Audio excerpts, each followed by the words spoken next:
नमस्कार बच्चों। मुगल बादशाह जहांगीर पर चल रही इस वीडियो लेक्चर सीरीज़ के अंतिम भाग में आपका स्वागत है। और आप जानते ही हैं कि जहांगीर महान मुगल हैं। कौन होते हैं महान मुगल वंश एक विशाल लंबा चौड़ा वंश है जिसने वर्षों तक भारत पर शासन किया। लेकिन अकबर, जहांगीर, शाहजहां और औरंगज़ेब, इन चार लोगों को महान मुगल कहा जाता है और जहांगीर उनमें से दूसरे हैं। जहांगीर पर आने वाले निबंधात्मक प्रश्नों में सबसे महत्वपूर्ण है जहांगीर के शासनकाल में नूरजहां जुनता की भूमिका का आलोचनात्मक मूल्यांकन कीजिए। यह प्रश्न कोटा यूनिवर्सिटी एग्जाम्स में पूछा जाने वाला लोकप्रिय प्रश्न है। तो हम इस प्रश्न को इस वीडियो में डिस्कस करने की कोशिश करेंगे और उसके PDF मैं आपके साथ व्हाट्सएप ग्रुप पर शेयर करूंगी। तो सबसे पहले तो हम नूरजहां गुट का परिचय आपको दे दें। नूरजहां कौन है? नूरजहां है जहांगीर की पत्नी और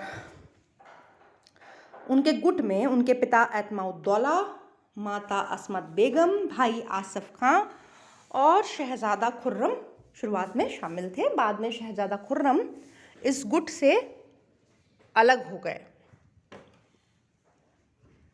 नूरजहां के परिचय को अगर हम जानना चाहें, नूरजहां का परिचय हम लेना चाहें तो नूरजहां के जन्म और उनके प्रारंभिक जीवन के बारे में जानकारी मोहम्मद खान द्वारा लिखित इकबाल नामा जहांगीरी से मिलती है।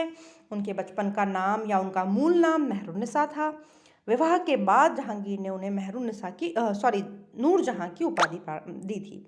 नूरजहां के पिता गयास बेग, जिन्हें कि जहांगीर ने एतमाउद्दौला की उपाधि दी, और उनकी मां असमत बेगम फारस के रहने वाले थे और अकबर के काल में मुगल दरबार में आए थे। नूरजहां और जहांगीर का विवाह 1611 ईस्वी में हुआ था और विवाह के उपरांत जहांगीर ने उन्हें नूरजहां की उपाधि दी। लेकिन नूरजहां का ये दूसरा विवाह था। नूरजहां का पहला विवाह अली कुली खान, जिन्हें कि शेर अफगन भी कहा जाता है, के साथ हुआ था। शेर अफगन की मृत्यु के बाद विधवा नूरजहां ने जहांगीर से विवाह किया था। कुछ इतिहासकारों का मानना है कि स्वयं जहांगीर ने शेर अफगन की हत्या करवाई थी, लेकिन पक्का इस बारे में कुछ नहीं कहा जा सकता। नूरजहां एक महत्वपूर्ण चरित्र है मुगल इतिहास का। उनके चरित्र की प्रमुख विशेषता है उनकी अपरिमित महत्वाकांक्षा। नूरजहां विवाह के बाद जहांगीर के साथ झरोका दर्शन देती थी। कुछ ऐसे चित्र हमें मिले हैं जिनमें नूरजहां का चित्र अंकित है। सिक्कों पर भी बादशाह के साथ उनका नाम अंकित होता था। इसके अलावा शाही आदेशों पर भी बादशाह के साथ उनका हस्ताक्षर होता था। तो ये उनके प्रभाव के सूचक हैं। ये सारी बातें उनके प्रभाव की सूचक हैं। अकबर ने भी हरका बाई को मरियम उज़ ज़मानी का दर्जा दिया हुआ था और उनका महत्वपूर्ण भूमिका थी उनकी। लेकिन वो भी झरोका दर्शन और सिक्कों पर उनका नाम और आदेशों पर उनकी मोहर हमें नहीं मिलती। ये सिर्फ नूरजहां हैं जिनका प्रभाव मुगल राजनीति, मुगल दरबार पर दिखाई देता है और इसी प्रभाव के कारण नूरजहां गुट की परिकल्पना जो है वो प्रस्तुत की गई। नूरजहां महत्वाकांक्षी होने के साथ सुरुचि संपन्न महिला थी। उन्होंने श्रृंगार प्रसाधनों और जेवरों में सुरुचिपूर्ण परिवर्तन किए और ऐसा कहा जाता है कि इत्र बनाने की कला को भी उन्होंने भारत में लोकप्रिय बनाया। और नूरजहां का अंतिम जीवन उन्होंने लाहौर में बिताया, 2 लाख रुपए प्रति वर्ष की वार्षिक पेंशन पर, और 1645 में नूरजहां की मृत्यु हो गई। तो ये तो हुआ नूरजहां का मोटा मोटा परिचय।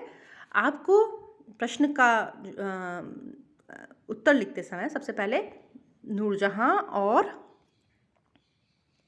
उनके गुट का परिचय देना है। मोहम्मद खां इकबाल नामा जहांगीर का उल्लेख ज़रूर कीजिएगा, इससे आपके मार्क्स अच्छे आएंगे।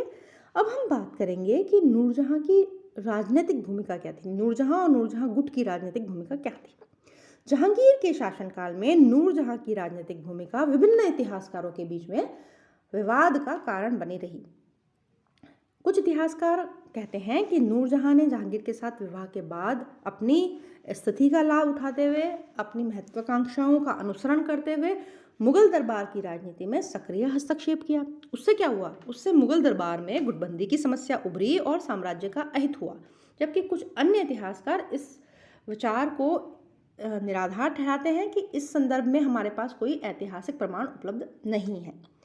तो नूरजहां जुनता या नूरजहां गुट की परिकल्पना प्रस्तुत करने वाले सबसे बड़े इतिहासकार हैं इतिहासकार बेनी प्रसाद।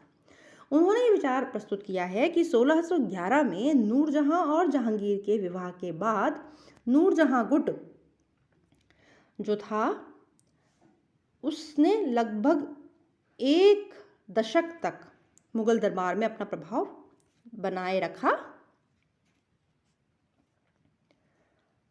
इस गुट में उसके पिता मिर्ज़ा गयास बेग, भाई आसफ खां, शहजादा खुर्रम आदि शामिल थे। इस अवधि में नूरजहां के जो समर्थक सामंत थे ना, उन्हें बड़े पद और जागीरें मिली, जबकि नूरजहां के विरोधी, नूरजहां और नूरजहां गुट के विरोधियों को नियमित पदोन्नतियां और जागीरें प्राप्त करने में भी कठिनाई का सामना करना पड़ा।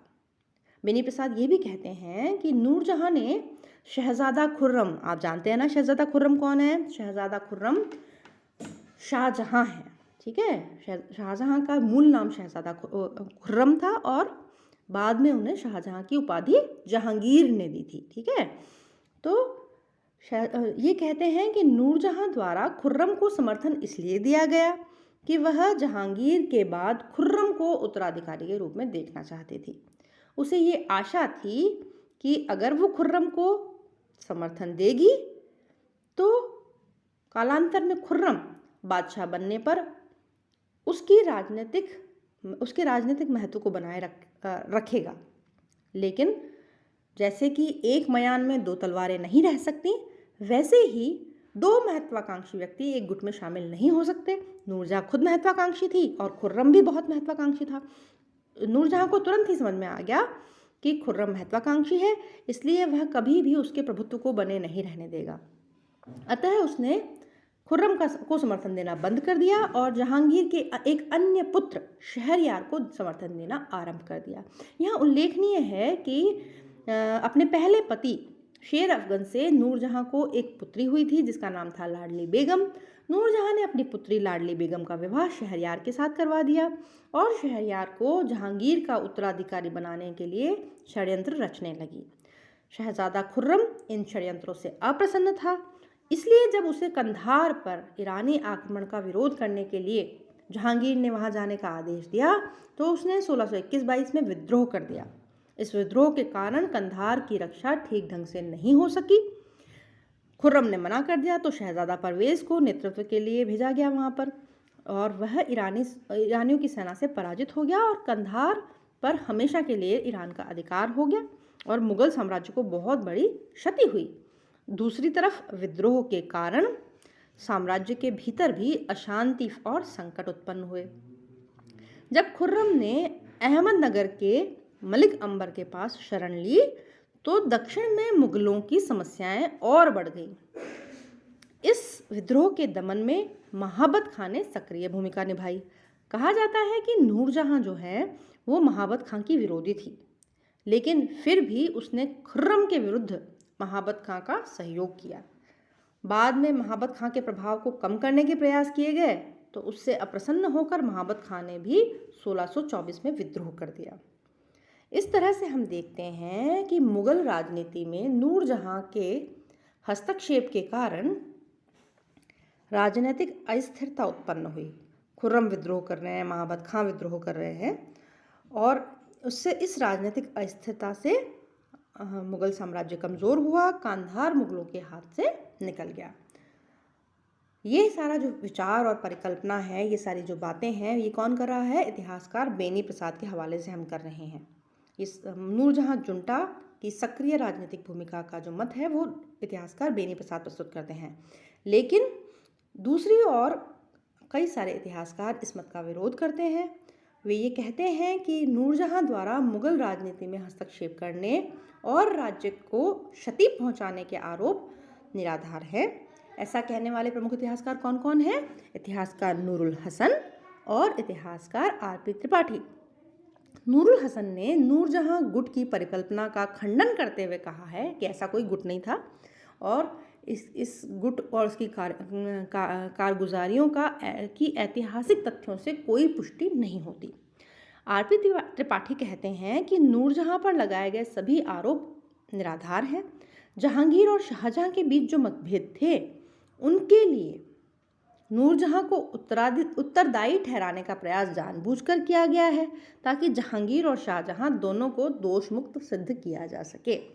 अतः ऐतिहासिक तथ्यों के सूक्ष्म परीक्षण से नूरजहां द्वारा राजनीति में सक्रिय हस्तक्षेप की बात सिद्ध नहीं होती है। ठीक है, तो नूरजहां जुंटा के राजनीति में हस्तक्षेप संबंधी मत के पक्ष और विपक्ष में हमने ये बातें रखी और इसी के आधार पर आप नूरजहां गुट की मुगल राजनीति में भूमिका का मूल्यांकन कर सकते हैं। इसके साथ ही हम नूरजहां गुट और जहांगीर संबंधी अपने वीडियो लेक्चर को समाप्त करेंगे। अंततः हम कह सकते हैं कि जहांगीर के शासनकाल में जहांगीर ने विद्या और कला के प्रति अपनी विशेष अभिरुचि का प्रदर्शन किया। वह स्वयं एक अच्छा लेखक और कवि था। उसने अपनी आत्मकथा तुजुके जहांगीरी फारसी भाषा में लिखी। कुछ याद आ रहा है बच्चों? तुजुके बाबरी जहांगीर की बात कर रहे हैं और एक और आत्मकथा किसने लिखी थी मुगलों में? बाबर ने। क्या नाम था? तुजुके बाबरी। किस भाषा में लिखी गई थी? चगताई तुर्की भाषा में लिखी गई थी। बाद में उसका फारसी में अनुवाद करवाया गया। तो अपने ग्रेट ग्रेट ग्रैंडफादर बाबर की तरह ही जहांगीर ने भी अपनी आत्मकथा तुजुक-ए-जहांगीरी लिखी। उसने चित्रकला को विशेष प्रोत्साहन दिया और मुगल चित्रकला उसके शासनकाल में चरमोत्कर्ष पर पहुंच गई। उसने मुगल स्थापत्य को सुसज्जित और अलंकृत रूप प्रदान किया। अकबर के काल में जो स्थापत्य है वो सादा है, अलंकृत नहीं है, और शाहजहां के काल में जो स्थापत्य है वो अत्यधिक अलंकृत है। जहांगीर है वो अकबर और शाहजहां के बीच की कड़ी बनता है। उसके काल में सुसज्जा और अलंकरण प्रारंभ हुआ और शाहजहां कालीन उन्नत स्थापत्य कला की पृष्ठभूमि तैयार हुई। इसी के साथ जहांगीर पर चल रही ये वीडियो लेक्चर सीरीज यहीं समाप्त होती है। आगे हम लोग शाहजहां और औरंगजेब के बारे में पढ़ेंगे। Thank you.